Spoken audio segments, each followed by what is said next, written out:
Hello everyone, আমি Swarnanga and welcome to the new episode of my channel. তো এখন আমি কথা বলবো হচ্ছে টাটা আইপিএলের এই বছরের 11 নম্বর ম্যাচ নিয়ে।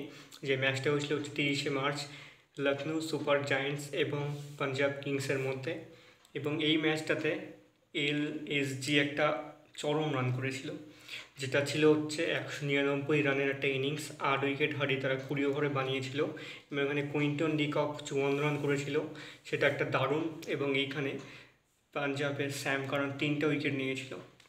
সেইখানে পাঞ্জাব রানটা চেস করতেও নেমেছিল খুব সুন্দরভাবেই, কিন্তু সেখানে 21 রান বাকি থেকে যায় তাদের এবং তারা হেরে যায়। 20 ওভারে তারা 178 রান করে 5 উইকেটের বিনিময়। শিখর ধাওয়ান এখানে 70 রানের একটা ইনিংস খেলেন, একটা দারুণ ইনিংস। এবং এখানে মায়াঙ্ক 3টা উইকেট নেন, লখনৌয়ের মায়াঙ্ক। এবং এলএসজির এখানে একটা দারুণ পারফরমেন্স আসে ফিল্ডিংয়ে এবং 21 রানের বিনিময়ে তারা জিতে যায়। তো কংগ্রাচুলেশনস টু এলএসজি। দেখা যাক এর পরের ম্যাচগুলো কী হয়। তো ভিডিওটা অবশ্যই ভালো লেগে থাকলে চ্যানেলটিকে সাবস্ক্রাইব করতে ভুলবেন না।